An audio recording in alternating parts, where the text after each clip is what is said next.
nação corintiana, bora ver novidades aí do Naming Rights, ver se tá sendo pra gente, será que sai ou não sai? O Gabigol tá perto mesmo de fechar com o Corinthians. Vamos também dar uma pincelada em tudo que vai acontecer no jogo contra o Sport. O meu nome é Marcelo Scarpim, esse é o Resenha Arena 1910, se inscreve se não é inscrito.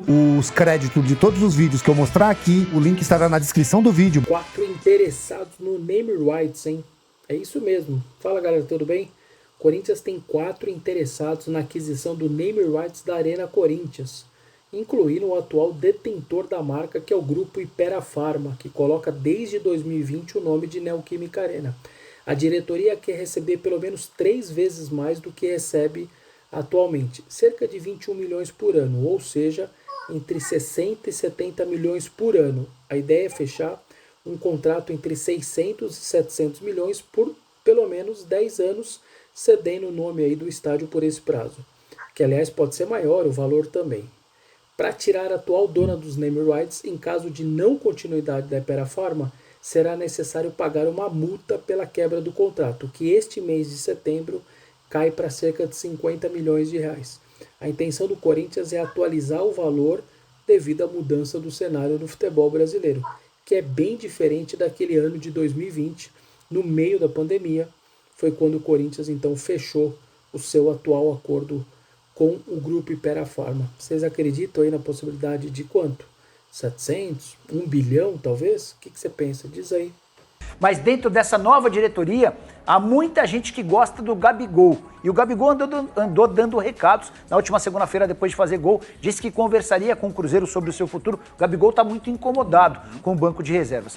Já quero contar que para que ele possa ir para o Corinthians, a única chance é se o Memphis Depay sair do Corinthians. Ô Kleber, qual é a conta que esses caras fazem? Porque às vezes parece papo de louco. Você vai para uma notícia, dívida do Corinthians aumenta, vai para 2.600. Você vai para outra notícia, Corinthians paga uma fortuna absurda para o Memphis morar, fora o salário. Aí você vai para uma outra, Corinthians sonha com o Gabigol. Que conta é essa? Mas aí só para passar pro Clebão, é assim, o Memphis custa 6. Se você se livra do Memphis e traz o Gabigol, você gasta 2.400 com o Gabigol e ainda te sobram 3.600. Olha, o Corinthians não vai sair desse buraco assim nunca. Assim, mesmo que vier uma SAF, tem a Safia com pessoal legal, tal, o Benjo conhece também, precisa pintar mecenas mais SAF e, de novo, gente, tô falando do Corinthians. Se o Flamengo fez o dever de casa lá em 2013, mas levou uns 3 anos, de 13 a 16, quando começa a investir legal, 15 já, mas sobretudo a partir de 16, o Corinthians pode fazer alguma coisa parecida. Agora, será que quer? Fala pessoal, tudo bem com vocês? Bora falar da escalação do Corinthians diante do Sport e da esperança alvinegra nessa reta final de Campeonato Brasileiro. Chega mais, eu sou o Chico Garcia, inscreva-se no canal. E vamos. Dou a posição na tabela na noite deste sábado, né? Claro, com a vitória do Fluminense diante do Vitória fora de casa, o Corinthians caiu uma posição. Segue com os mesmos 29 pontos, mas agora 10º colocado. Ainda tem uma configuração de tabela ainda nesse domingo, enfim, que pode fazer com que o Corinthians modifique ali mais algumas posições, inclusive se ele vencer o jogo contra o Sport. Por exemplo, ele passa o próprio Fluminense, vai a 32 pontos. E poderia ficar a 5 pontos do G6, que hoje é o Bahia, que só empatou com o Ceará. Então a coisa começa a apresentar um novo horizonte. Se isso vai acontecer, a gente não sabe. Tem o São Paulo também, que tem clássico contra o Santos. Enfim, a gente vai, ao final da rodada, conversar de novo, né? Mas nesse momento, o Corinthians cai uma posição de 9º para 10º, mas o que importa aqui, na minha opinião, pelo menos, é a pontuação. Segue ali 29 pontos e se vencer o Sport, e cara, é um jogo que dá para ganhar, né? Vamos lá, vamos combinar. A gente pode valorizar o esporte, pode respeitar o esporte, pode entender que o esporte conseguiu alguns pontos importantes no campeonato, mas não à toa é o último colocado. Não vamos aqui também dizer, não, é perigoso e tal. Bom, perigoso é enfrentar o Flamengo hoje, né? O próprio Palmeiras, que é o vice-líder, o Cruzeiro. Não, o esporte não. O esporte é um jogo que você tem que chegar lá e tentar vencer. E jogar para vencer. Né? Não para buscar um ponto e achar que um ponto vai ser um bom resultado. Claro, uma coisa são as circunstâncias do jogo. Você chega lá, tem 2 jogadores expulsos, sai perdendo de 2-0, como já aconteceu com o Santos lá, o próprio Palmeiras lá com reservas e tal. Aí você empata o jogo, tá bem. Mas, cara, antes da bola rolar, você tem que ir lá para brigar por 3 pontos. Porque não só teoricamente, né? Eu até em algum momento falei que o Corinthians disputava uma parte da tabela, que era aquela parte de fugir da zona do rebaixamento. Então, nesse ponto até, se o Corinthians estivesse um pouco mais abaixo, eu diria, olha, eles disputam a mesma coisa e tal. Nesse momento não, né, cara? Nesse momento não, o Corinthians não disputa a mesma coisa que o Sport. O Sport, acho que nem disputa mais permanência, né? Enfim, tá com 96 pontos, 97% né, de ser rebaixado. Então, o Corinthians está vislumbrando outras coisas, né? Em meio a toda a turbulência, o Corinthians sim está visando não só Libertadores, uma vaga numa pré-Libertadores, ou até mesmo uma Sul-Americana, não sei, mas não dá para dizer que hoje o Corinthians está numa parte de baixo da tabela, muito pelo contrário, está na primeira página, inclusive. Então, tem que ir lá e tentar ganhar. Para isso, de novo, né, como a gente vem falando, o Dorival tem problemas, tem desfalques, mas o Ranieri está confirmado.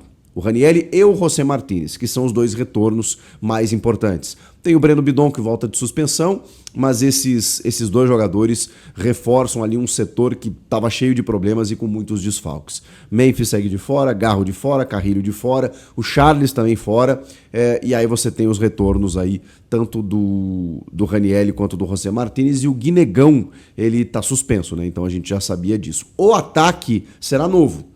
É um ataque diferente do Vitinho com o Yuri Alberto. O Yuri Alberto, rapaziada, que não marca com a camisa do Corinthians desde 21 de maio. 21 de maio. Junho, julho, agosto, setembro. 21 de setembro. Estamos falando de 4 meses exatos que o Yuri Alberto não balança as redes com a camisa do Corinthians. Claro, ele ficou um tempão parado, um momento por conta de uma fratura na vértebra e depois por conta de uma correção de uma cirurgia na hérnia inguinal. Impressionante, né? Impressionante. O artilheiro do Brasil em 2024 tem 13 gols na temporada, ele ainda é o artilheiro do time e ficou 4 meses sem balançar a rede. Mais ou menos o que passou o Pedro com o Flamengo ano passado, né? O Pedro estava com acho que 28, 29 gols e muito cedo ele se machuca, seria artilheiro com sobras, o Yuri consegue passar ele porque o Pedro teve uma lesão grave e ficou fora durante a reta final do ano e aí o Yuri atropelou. Esse ano foi o Yuri que não conseguiu por conta dessa longa pausa. E cara, o Yuri Alberto a gente sabe da capacidade dele, né? E agora a gente vai ver o Yuri com uma nova dupla de ataque. Eu tenho gostado muito do Vitinho, da maneira como ele tem entrado no time. É um cara que entra ligado, né? Acima de tudo. A qualidade dele eu conhecia desde o Inter, tá? Eu acompanhei ele muito no Inter, mas antes ainda Botafogo, depois quando ele voltou para o Brasil no Flamengo, o pessoal do Flamengo até pegava no pé dele, porque, enfim, às vezes a régua é muito alta, né, e tal. Mas eu sempre achei um jogador interessante, de finalização, de envolvimento com o jogo, e ele acho que amadureceu e evoluiu nesse tempo que ele ficou fora do Brasil. Ele joga em várias posições, né? Então você vê que ele vem para receber, ele pode jogar de segundo atacante. O Yuri também não é um cara tão posicionado, então eu tô curioso para ver como será o entrosamento. Assim como estou, né, para ver o entrosamento de Yuri e Guinegão. Você vê que o Dorival ganhou alternativas, cara, mesmo na dificuldade. A gente pode ter duplas de ataque aí com o Yuri e o Memphis, né, que são os dois titulares, mas também você vai ver o Guinegão jogando ou com o Memphis ou com o Yuri, o próprio Vitinho ali sendo daqui a pouco um cara que joga atrás deles ou como um parceiro de ataque. Tô curioso para ver como será essa movimentação entre os dois jogadores e tô com um palpite aqui que pode dar bom, cara. Pode dar bom esses dois em campo. E o Yuri, cara, depois de tanto tempo sem marcar, a gente sabe da capacidade, da responsabilidade dele e o quanto ele pode ajudar o Corinthians nessa reta final de Campeonato Brasileiro. Falamos há pouco aí da situação de tabela, 10º colocado, e numa briga por um G6. De verdade, não é diminuir a expectativa ou o tamanho do clube, mas se o Corinthians consegue uma vaga, sei lá, direta inclusive, para a Libertadores da América no ano que vem, eu acho que tem que ser muito celebrada, cara, de verdade. Eu sei que o Corinthians tem que brigar por títulos e tá vivo aí na Copa do Brasil e já ganhou o Paulista esse ano, então vamos lá, Campeonato Brasileiro é outra história. Você tem que se preparar para ganhar o Brasileiro. E quando a gente percebe ali, né, um sprint de especialmente os 3 postulantes nesse momento, né, Flamengo, Palmeiras e Cruzeiro, é muito difícil você entrar nessa briga partindo muito atrás disso, né? É um campeonato de muito fôlego, cara. Mas Por isso que eu falo da vaga direta, que seria um quarto lugar, dependendo da configuração aí dos campeões internacionais, de Copa do Brasil e tal, abrindo mais uma vaga. Bom, se o Corinthians ganhar a Copa do Brasil, ele estará na Libertadores do ano que vem. Mas via brasileiro, se o Corinthians conseguir uma vaga direta, por exemplo, seja no G4, G5 ou G6, cara, tem que comemorar muito, porque esse ano foi dos mais turbulentos da história do clube. Da história, não só dos últimos anos.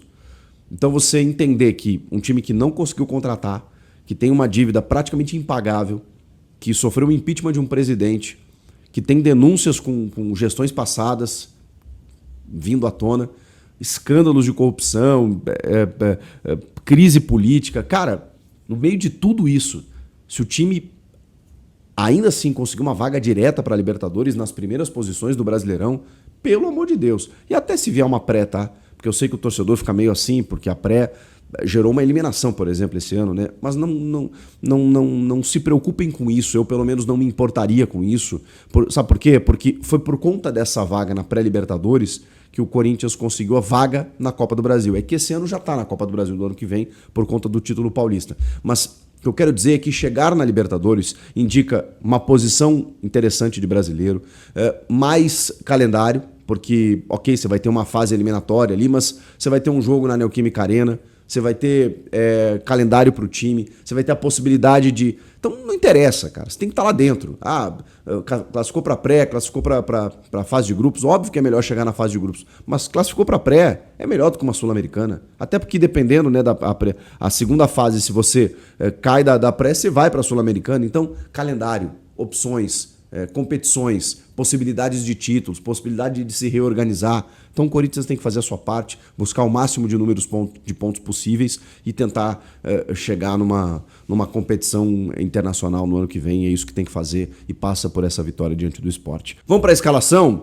O Dorival deve manter aquele sistema de 3 zagueiros, né, com o Angileri mais pelo lado esquerdo, Gustavo Henrique e André Ramalho, Matheus Bidu na esquerda, Mateuzinho na direita, o Hugo Souza no gol, claro. Meio de campo, aí o Maicon, José Martínez, esse sim volta já no time titular, e Breno Bidon, com o Vitinho e o Yuri Alberto fazendo a dupla de ataque. Essa deve ser a escalação, esse deve ser o time. O que você acha? Dá pra conseguir uma vitória? Acho que dá, né? Comenta aqui. Inscreva-se no canal, tô te aguardando aqui. Um likezão me ajuda também, tá? Até a próxima. Tchau! Isso aí, nação. Pô, vou começar falando da Neoquímica Arena, né? O Corinthians já, esse valor da rescisão já tá menor, né? Então o Corinthians já tá vendo aí. O Corinthians tem 2 propostas, o Corinthians já fez várias reuniões, tem 2 propostas, que essas propostas ainda estão sendo baixas ali, na casa de 50, o Corinthians tá querendo fechar entre 60 e 70, e o Corinthians não quer fechar mais de 10 anos, alguns estão querendo 20 anos, e o Corinthians não quer fechar mais de 10 anos, e eu acho legal isso, acho que deveria fechar no máximo com 10 anos mesmo, e acredito eu que assim, mais tardar semana que vem, pode ser que esteja fechando isso daí. Sobre o Gabigol, eu particularmente não gosto dele, mas aí vai gosto, vai de cada um. Eu não trocaria ele pelo Memphis. Se quer tirar o Memphis, eu acho que dá pra pegar alguém assim que não seja o Gabigol. Eu particularmente não trocaria. Mas, pô, se vier, a gente vai torcer, vai sempre torcer a favor, né? O que a gente faz, né? A torcida do Corinthians é absurda, né? Mas eu particularmente acho que daria pra achar um melhor. E sobre o jogo, cara, é isso. Eu acho que nós temos que ganhar lá sim. Acho que é obrigação a vitória lá do Corinthians. A gente vai ali ficar 5 pontos do G6. Então o G6 é uma coisa possível. O Corinthians tem uma sequência boa. Agora, tirando o Flamengo, que vai pegar ali um pouquinho mais complicado, tem uma sequência legal. Vai um confronto direto com o São Paulo ali pelo G6.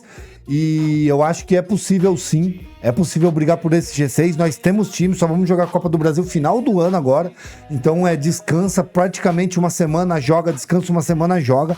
Então acredito que seja possível. E eu tô querendo ver Vitinho e o Yuri Alberto voltar a fazer gol, porque não tá no melhor nível dele. Vai voltar Ranieri. Muito importante a volta do Martínez também. E essa formação com 3 zagueiros, 2 alas, achei que ficou legal.